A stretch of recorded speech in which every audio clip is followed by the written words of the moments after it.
Salut à tous et bienvenue sur ma chaîne.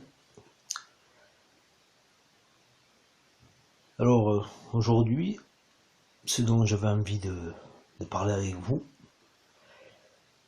c'était la reconnaissance. La reconnaissance. Un truc, en réalité, énorme quoi. C'est un truc énorme en fait.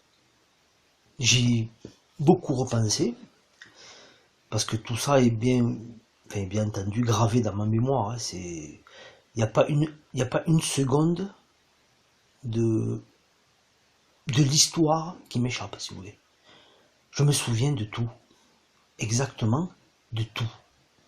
Je pourrais pratiquement vous dire quelle heure il était et quelle température il faisait, s'il pleuvait, s'il faisait beau. Je suis capable de tout, tellement tout ça est tellement gravé, avec une clarté quoi, enfin pas normale, je dirais quoi, un petit peu. D'ailleurs, cette reconnaissance,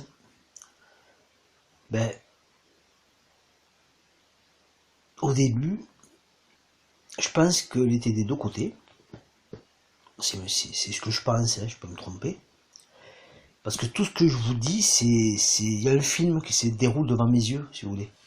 J'ai tout un film, je peux faire pause, je peux faire marche arrière. Je vous dis, c'est tellement, j'ai l'impression que c'est gravé, mais c'est pas gravé d'une façon normale, si vous voulez. C'est gravé d'une façon, je vous dis, j'ai l'impression que c'est un film que je peux faire marche avant, marche arrière, pause, ralenti, je peux faire ce que je veux avec ce souvenir est tellement puissant en fait que j'ai l'impression d'avoir. C'est comme si c'était un film qui se déroulait devant mes yeux, voilà.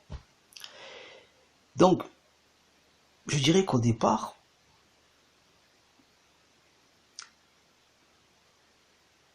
les deux, en ce qui me concerne, je pars toujours en ce qui me concerne. Après, on n'a pas tous la même histoire, etc. Mais il y a des trucs qui vont tiquer chez vous par rapport à certaines choses. Mais bon, au début, je pense que les deux le savent. Les deux le savent, de toute façon. Les deux le savent, mais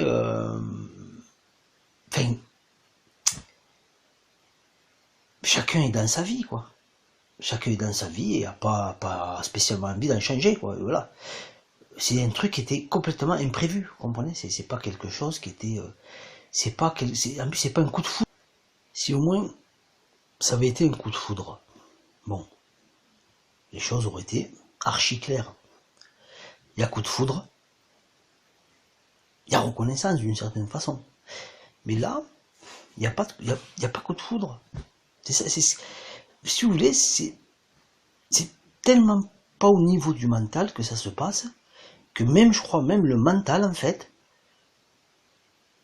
ne comprend pas, quoi. C'est pas son langage, c'est pas son fonctionnement. Donc, il comprend pas, si vous voulez. Il le voit, tout ça, il le perçoit, mais il ne le comprend pas. Ça fait que je pense que les deux se reconnaissent. Ils se reconnaissent, ils savent très bien, ils ont très bien compris.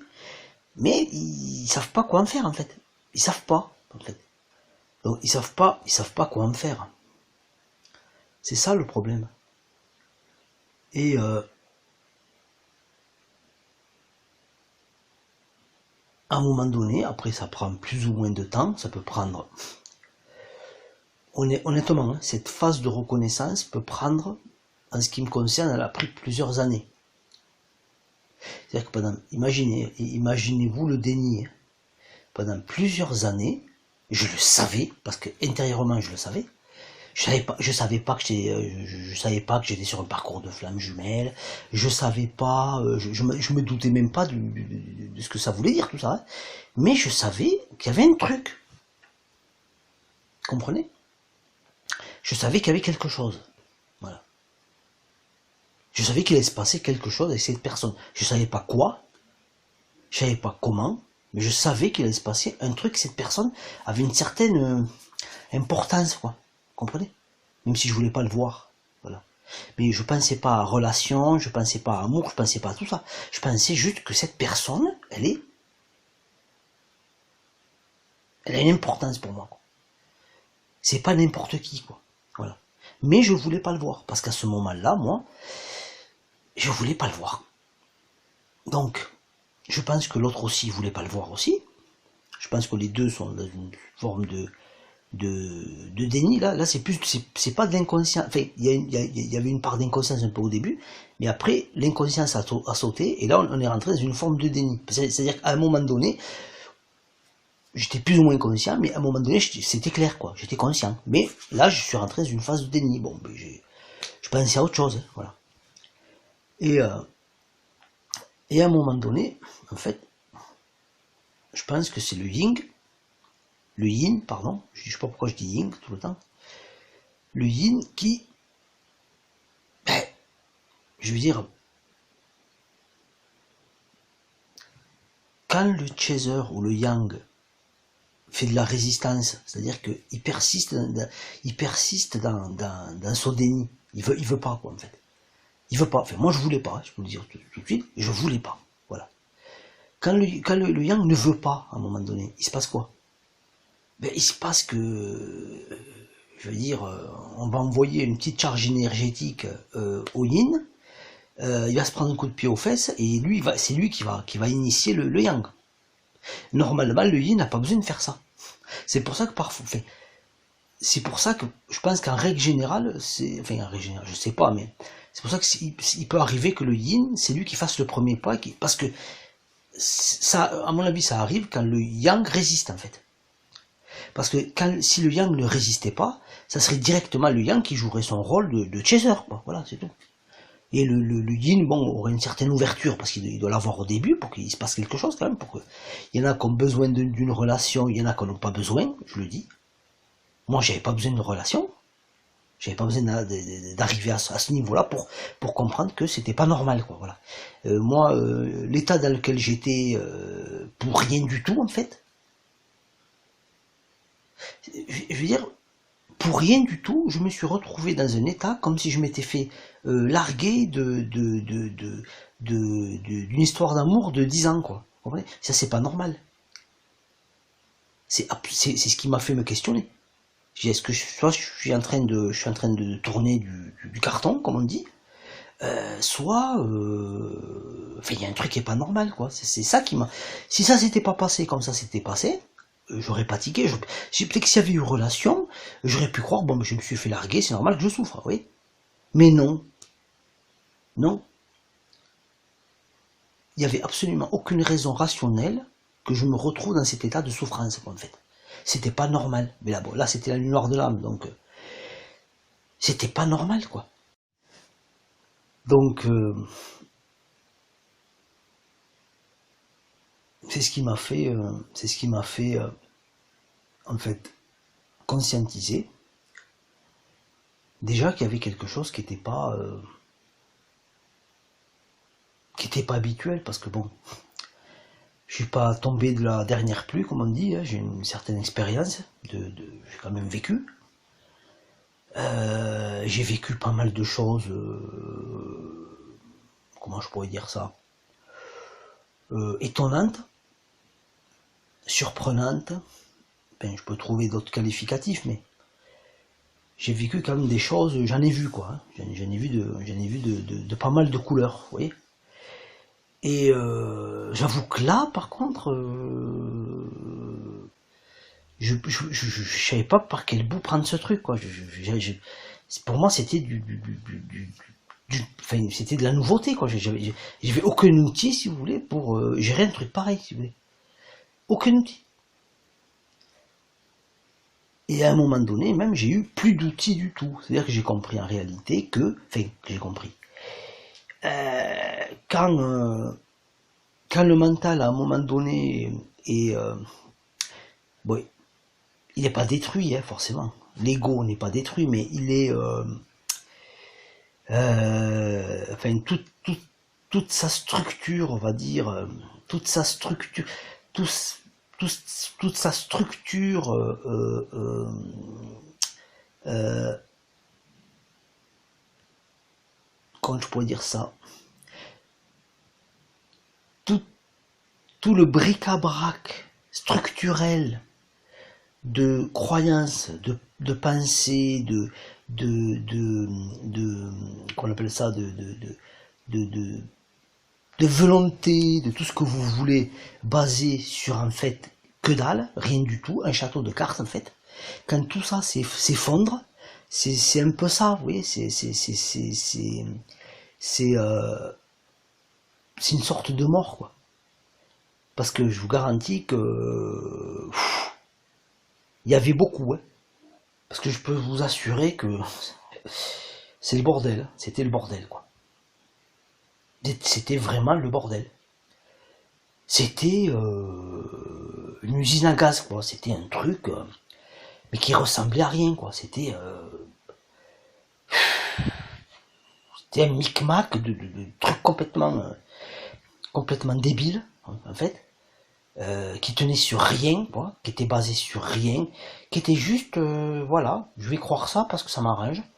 Je vais penser ça parce que ça m'arrange, je veux ça parce que ça m'arrange, je veux pas ça parce que ça m'arrange, j'ai cette vision de moi parce que ça m'arrange, j'ai cette vision des autres parce que ça m'arrange, vous comprenez?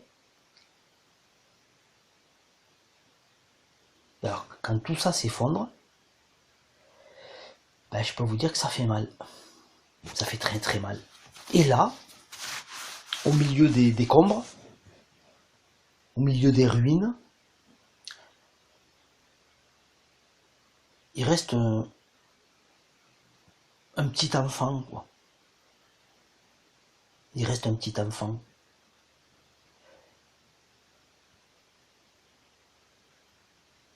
Vous êtes là, vous êtes comme un petit enfant en fait. Vous avez juste envie de pleurer. Vous avez absolument rien envie de faire. Vous avez envie de voir personne, vous n'avez pas envie de parler. Vous êtes là, c'est tout. Complètement démuni, complètement vide. Vous êtes retourné à l'état de petit bébé, quoi, presque, pratiquement, quoi. Vous êtes plus rien, quoi, en fait. Il y a encore il y a encore l'ego, bah, vous fonctionnez encore, vous pouvez aller travailler. Bon, moi j'allais travailler. Bon, heureusement que je faisais pas un boulot très compliqué parce que je me levais, j'allais travailler. Une fois que j'avais fini mon travail, je rentrais, je me douchais. Bon, j'ai fixé le mur pendant des heures. Voilà. Ma journée, c'était ça, quoi. C'était le mur, ou le plafond, ça dépend. Vous comprenez?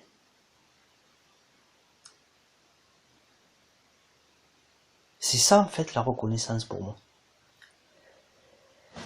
La réelle reconnaissance, en fait, c'est tout s'effondre.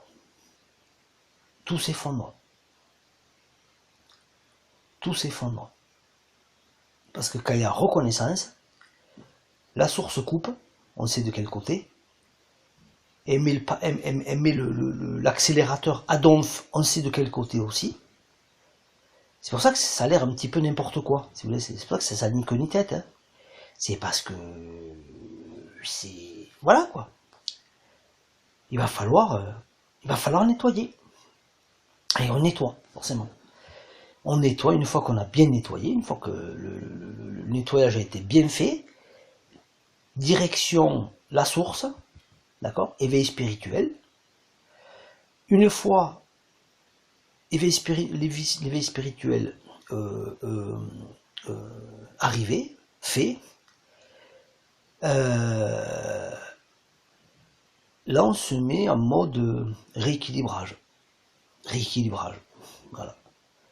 Et toujours rééquilibrage et nettoyage, bien sûr. Voilà. Donc on a été assez nettoyé, assez rééquilibré. Enfin, c'est même pas qu'on a été rééquilibré. Là, c'est tellement qu'on a été tellement nettoyé de tout que le rééquilibrage va de soi, quoi, oui. Donc, on est rééquilibré, on est nettoyé. Donc, c'est pour ça qu'il y a cet éveil spirituel, en fait. Cet éveil n'aurait jamais pu arriver sans ce nettoyage, sans ce rééquilibrage, vous comprenez? Sans cette nuit noire de l'âme. En fait, on appelle ça une nuit noire de l'âme. Pour ceux qui l'ont expérimenté, peut-être qu'ils vont comprendre de quoi je parle, hein, mais enfin, beaucoup de gens l'ont expérimenté. Sur le moment, on ne pense pas forcément à nettoyage et à rééquilibrage. peux vous le dire. On pense, moi je pensais que j'allais crever. Je me dis, bon, je me remettrai pas d'un truc pareil, c'est pas possible. Je pourrais pas m'en sortir. Si je continue comme ça, je vais crever, en fait. Mon corps va pas résister, quoi, c'est pas possible. C'est impossible, quoi. C'est impossible. La reconnaissance, c'est ça, en fait. La reconnaissance, c'est pas quelque chose d'agréable. Moi, quand il y a cette espèce de lune de miel, là, moi, si vous voulez, moi, j'ai pas vécu cette lune de miel quand il y a une relation. Je vois à peu près de quoi les gens parlent. Moi, c'était autre chose. C'était beaucoup plus subtil. Et je m'en rendais même pas compte, en fait. Des fois, j'étais dans des états pas normaux de bien-être, où je me sentais super bien, super apaisé, super zen, fait des trucs de malade. Mais j'avais pas compris qu'il y avait une relation avec l'autre. J'avais pas compris. Enfin, j'avais pas compris. Je voulais pas comprendre. Mais en fait, c'était l'autre qui faisait que je ressentais ça, en fait. Mais que vous soyez en relation ou pas, il y aura cette espèce de ce qu'on appelle, entre guillemets, la lune de miel, quoi. Ils appellent ça lune de miel parce que c'est quand il y a relation, oui. Mais c'est pas parce qu'il y a relation qu'on est sur un parcours de flammes jumelles, et c'est pas parce qu'il n'y a pas relation qu'on n'est pas sur un parcours de flammes jumelles. Je pense que les gens l'ont compris, ça, vous l'avez compris. Voilà, ceux qui m'écoutaient, je pense que vous l'avez compris. Mais peut-être qu'il y a quelques-uns qui croient encore que pour qu'il y ait parcours de flammes jumelles, il faut qu'il y ait relation. Non, non. Et non. Ça veut dire que tous les gens qui ont des relations avec tout le monde sont sur un parcours de flammes jumelles. Et tous ceux qui n'ont pas de relation avec tout le monde, mais non. C'est même je peux même me poser la question, si vous voulez. Je peux même me poser la question. Hein. Il y a peut-être des gens qui sont sur un parcours de flammes jumelles, peut-être qu'ils ne le savent même pas, qui ont leur reconnexion, leur nuit noire de l'âme, leur réveil spirituel, et leur fin de parcours et tout ce que vous voulez, leur retour à soi, voilà. Bon, je pense qu'il y a beaucoup de gens qui ont eu des éveils spirituels, mais qui n'ont pas compris, en fait, parce qu'ils ne devaient pas le comprendre, bien sûr, que ces personnes étaient sur un parcours de flammes jumelles. C'est possible, c'est mon point de vue. Donc, à un moment donné, si vous voulez, la reconnexion,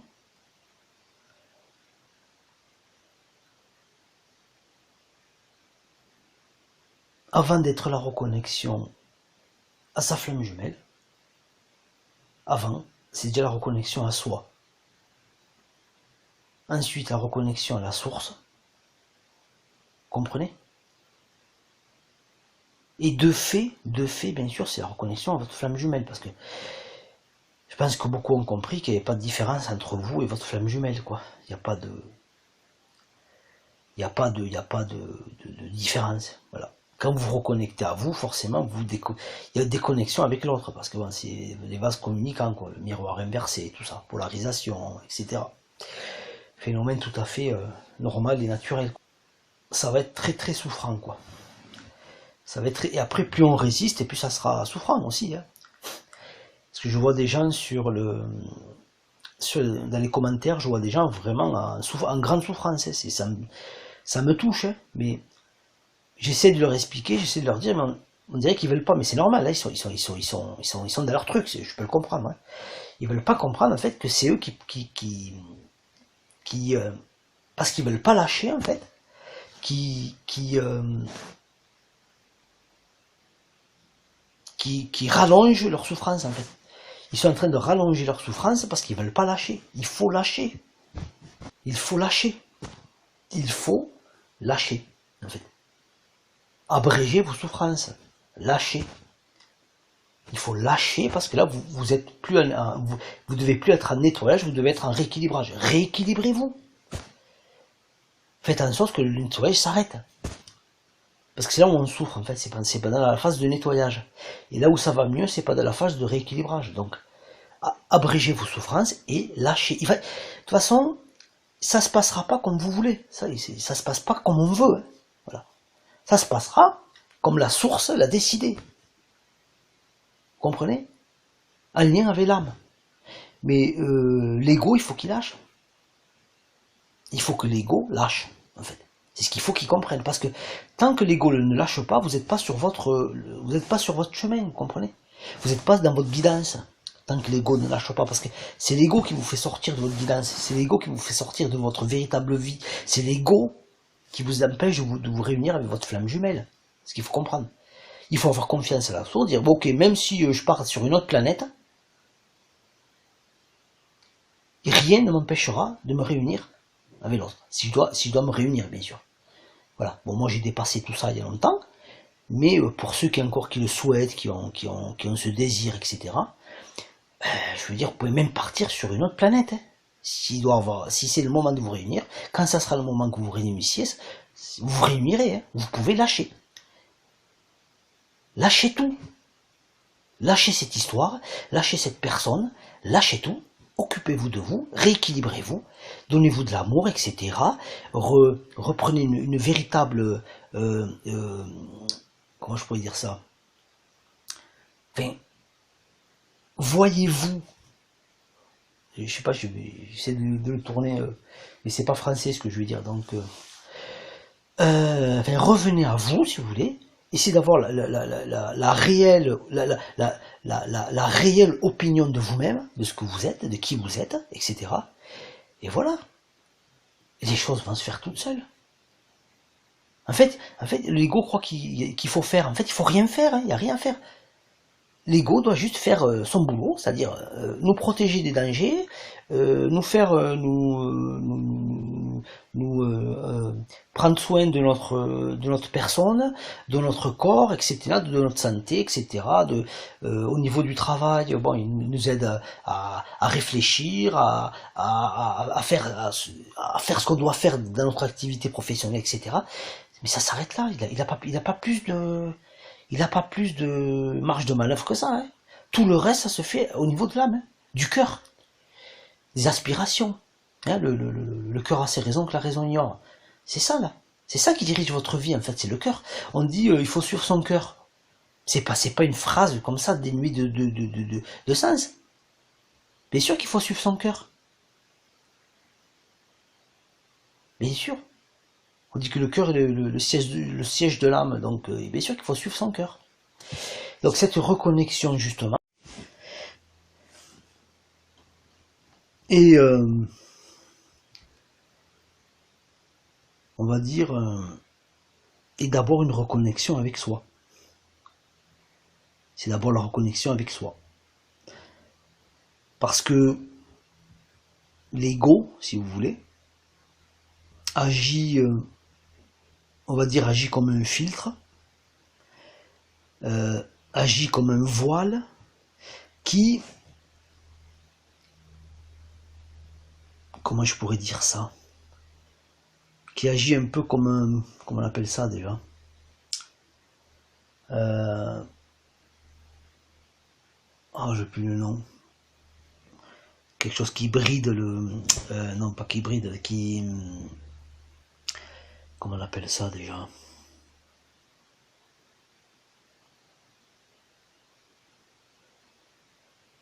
Oh, j'ai pas le mot. Donc, cet ego, à la base, il est fait pour avoir tant de pourcents d'occultation, si vous voulez, par rapport à l'âme, tant de pourcents de... Parce que bon, il faut que l'ego soit là aussi, il faut qu'on ait la sensation d'être nous, qu'il y ait les choses autour de nous, qu'on les sépare des choses, etc. Donc c'est normal qu'il soit dans une certain pourcentage. Le problème, c'est quand l'ego se construit trop sous beaucoup de fausseté, bien sûr. C'est du toc, hein, tout ça. En fait, en réalité, c'est du toc, quoi. Ça a aucune réalité, quoi. C'est du cinéma, quoi. Donc, il occulte encore beaucoup plus l'âme, c'est-à-dire qu'il rajoute des couches de voile, à d'autres couches de voile, etc. Et c'est ce qui fait que vous perdez contact avec vous-même, quoi, en fait. Que vous vous déconnectez de vous-même, en fait, d'une certaine façon. Donc, la reconnexion avec l'autre, c'est d'abord une reconnexion à soi. Voilà. Et cette reconnexion à soi, elle va se faire de la douleur, hein, quand même. Elle va se faire de la douleur. Et beaucoup de ceux qui vont écouter cette vidéo, cet audio, sont en train d'expérimenter ça, de quoi je parle. C'est très dur. Mais ce qu'il faut comprendre, en fait, c'est que tant que vous serez accroché à vos fausses croyances, tant que vous serez accroché à l'histoire que vous vivez, tant que vous serez accroché à l'autre, tant que vous serez accroché à ce que vous avez à ce que vous voulez, à ce que vous avez décidé et comment vous voulez que ça se passe, tant que vous serez accroché à ça, à comment se comporte l'autre, et pour, je veux dire, l'autre c'est vous de toute façon. Vous comprenez? Donc il vous fera exactement ce qu'il faut qu'il vous fasse. Voilà, il ne va pas vous faire plus. Hein. Tout ce qu'il vous fait, c'est tout à fait logique, c'est tout à fait normal. Voilà. C'est de l'amour qu'il vous donne. Et l'ego, lui, comme je vous l'ai déjà expliqué, l'amour, il ne sait pas ce que c'est. Hein.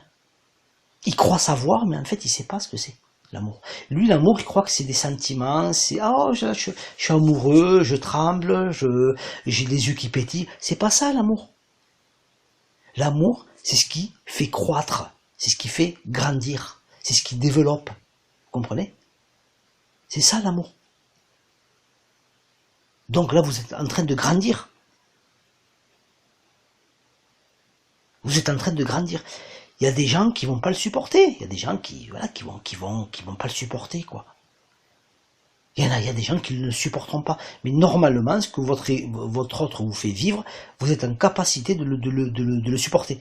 Si vous êtes sur un parcours de flammes jumelles, je le précise, parce que j'ai quand même une responsabilité dans mes paroles, je parle pour les flammes jumelles, hein, d'accord? Si je m'adressais, je pourrais faire des vidéos pour des personnes qui ne sont pas sur ce parcours. Ça ne me dérange pas. Si d'ailleurs des gens qui ne sont pas sur ce parcours veulent me poser des questions auxquelles je pourrais donner de réponse, si j'ai la réponse, je me ferai un plaisir d'y répondre, il n'y a aucun souci. Mais là, je parle vraiment pour des gens sur ce parcours. Hein. Voilà. Sinon, c'est parce que là, c'est hors parcours, c'est plus les mêmes lois, là. Enfin, c'est plus le même fonctionnement. Hein. Là, si vous êtes sur ce parcours, même si vous êtes laminé, vous êtes protégé. Il vous arrivera rien, quoi, en fait. Vous comprenez? Quand vous êtes sur ce parcours, je précise bien, voilà. Parce que la descente que vous allez faire, en fait, c'est pour qu'ensuite il y ait une remontée et que vous soyez reconnecté à la source, pour qu'il y ait éveil spirituel. Donc il vous arrivera absolument rien, quoi. Vous avez absolument rien à craindre. Ceux qui ne sont pas sur ce parcours et qui vivaient des histoires avec des personnes, je sais pas moi, ce qu'on dit communément, quoi, les gens type pervers narcissique, personne violente, pervers femme ou pervers homme, hein, d'accord, chacun le met dans le sens qu'il veut, hein, avec des pervers narcissiques, avec des gens violents, avec vous voyez ce que je veux dire? Bon, là c'est autre chose, hein, avec comment on appelle ça là, des relations karmiques, là, ou je sais pas quoi. Moi je parle pas, enfin ça c'est autre chose. C'est carrément autre chose. Moi je ne prends pas la responsabilité, si vous voulez, de parler pour vous là. D'ailleurs beaucoup d'entre vous auront besoin d'aller voir des thérapeutes, des gens dont c'est le métier. Moi je suis pas thérapeute. Moi je fais juste que partager avec vous une expérience qui vaut ce qu'elle vaut, d'accord? Mais en aucun cas je suis là pour vous dire ce que vous devez faire, comment vous devez le faire, où vous devez le faire, etc. Je n'ai absolument rien à vous dire. Hein. Moi, ce que je vous dis, c'est vous ensuite qui, voilà, vous prenez ce qui vous va, ce qui vous parle. Vous prenez les choses avec lesquelles vous vibrez, quoi. Vous voyez, parce que à un moment donné, vous savez que c'est pour vous, quoi. C'est ce que vous attendiez comme réponse, c'est ce qui vous manquait pour avoir une compréhension. C'est ça, vous voyez, c'est la seule chose que je vous donne. Hein. Ce que vous devez faire, je peux vous le dire par rapport, si vous êtes sur ce parcours de flamme. Je peux vous dire des fois de voilà, faites ci, faites ça. Mais quand je juge que c'est important que je le fasse, voilà, et que c'est pas inapproprié et que c'est pas irresponsable aussi, d'accord? Parce que moi je n'abuserai jamais de personnes qui sont en souffrance. Je ferai jamais ça, mais jamais, jamais, jamais, jamais, jamais. Il en est hors de question, quoi. Vous comprenez? Vous êtes en souffrance. Pour ceux qui sont réellement en souffrance, qui sont dans ce parcours, il n'y a pas de souci, je ne me fais même pas de souci pour vous, parce que je sais ce que vous vivez, je sais comment ça va finir. Mais les personnes qui souffrent, qui ont une relation très difficile, très, comment je pourrais dire ça, enfin, très souffrante, quoi, très très souffrantes dans le point où, à un niveau où elles vont atteindre des niveaux franchement insupportables. Moi, je vous dis, c'est pas moi qu'il faut écouter. Par contre, il faut aller voir un thérapeute. Il faut aller voir un thérapeute. Il faut aller voir une personne qui pourra vous aider, d'accord? Ne persistez pas à croire que vous êtes sur un parcours de flamme jumelle, alors que vous ne l'êtes peut-être pas, quoi. Mais moi, je veux dire, ça me fait pas plaisir de dire ça. J'aimerais que tout le monde soit sur un parcours de flamme jumelle, et que tout le monde ait son éveil spirituel. Moi, je vous souhaite que ça. Mais de croire que vous êtes sur un parcours de flamme jumelle, alors que vous ne l'êtes pas, c'est pas bon pour vous. C'est pas bon pour vous, c'est pas bon pour vous, quoi. Comprenez? Ce n'est pas bon pour vous. Et de toute façon, vous n'êtes pas sur un parcours si vous n'êtes pas sur un parcours de flamme jumelle, vous le saurez pas. C'est pas parce que je veux, moi personnellement, si vous voulez, au départ, je voulais pas être sur un parcours de flamme jumelle. Ça ne m'intéressait pas. Je voulais pas. Comprenez? Je ne voulais pas. Je ne voulais pas. Voilà. Tout simplement, je ne voulais pas. J'ai tout essayé, mais plus j'essayais d'en sortir, plus je tombais bas, en fait. Foudre karmique, vous vous rappelez? Quand j'ai compris, je suis remonté en vibration. C'est là où je suis arrivé à mon éveil spirituel. Voilà. Parce que c'était le but de la lueur de l'âme, en fait. C'était l'éveil spirituel.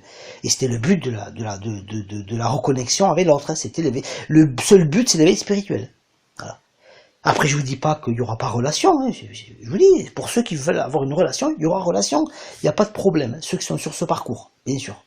Mais ce que je veux vous dire, moi, c'est que je parle que pour les gens sur un parcours de flamme jumelle. Si à un moment donné, à soi, enfin, c'est aux personnes, je demande aux personnes qui écoutent mes propos, quand même, comment dire ça? Bon, j'engage pas de responsabilité non plus, mais j'ai une certaine responsabilité, vous comprenez?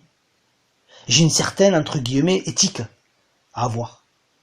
J'ai un respect, ne serait-ce que juste pour la souffrance de ceux qui souffrent, vous comprenez? Moi, je parle juste pour des personnes qui sont sur un parcours de flamme jumelle. Je ne parle pas des gens, voilà, qui pensent qu'ils ont rencontré leur flamme jumelle, mais c'est pas le cas, etc. Je parle pas pour eux. Mes propos ne sont pas dirigés vers eux. Si vous voulez. Après, si y a des gens qui sont pas sur ce parcours, je me répète, je sais, mais j'insiste en fait. Posez-moi des questions. Je peux allez, je suis même capable de vous aider sur une relation normale. Hein. Lambda, normal, une relation, même une relation avec une âme sœur, ce que vous voulez, je peux même vous aider. Parce qu'une fois que vous avez compris les tenants et les aboutissants, sur le parcours, ça va pour tout le reste, hein, je veux dire, vous avez compris tout le reste, de toute façon. Que vous avez compris le phénomène énergétique, de polarisation et tout ce qui s'ensuit, vous pouvez même aider des gens, même qui ne sont pas sur un parcours de flamme jumelle. Je pourrais même mettre conseiller conjugal, presque, oui, ou je sais pas comment on appelle ça, là. Voilà. Voilà, ça serait pas difficile parce que j'ai compris les tenants et les aboutissants, quoi. Voilà. Mais là, je parle spécifiquement sur des gens qui sont sur un parcours de flamme jumelle. Ça va être une vidéo qui va durer longtemps. Mais bon, je me dis bon, j'ai un petit peu de temps, je suis pas trop crevé. Pourquoi pas faire quelque chose d'un petit peu plus long. Après, je sais pas parce que bon, je sais pas si ça va vous intéresser ou vous parler, mais je le fais quand même. Hein. Je le fais parce que moi je sais que dans tout ce que je dis il y a des trucs énormes. Parce que j'ai remarqué il y a beaucoup d'audios qui font pas beaucoup d'audience alors que les gens ne comprennent pas que c'est énorme en fait. Voilà. Et ça c'est dommage. C'est franchement très dommage. Voilà. Donc écoutez, je vous remercie d'avoir écouté cet audio. Merci pour ceux qui s'abonnent. Vous êtes de plus en plus nombreux, ça me touche. Merci pour ceux qui likent. Merci pour ceux qui partagent ma vidéo, ou mes vidéos plutôt. Et merci pour vos commentaires qui sont énormes. Enfin, c'est magnifique, c'est un plaisir pour moi de de les lire et même de commenter. Des fois, je me retiens de commenter parce que des fois, il faut pas toujours commenter, quoi. Des fois, votre commentaire se suffit à lui-même, hein. Donc, merci pour ça et je vous dis à bientôt. Allez, salut.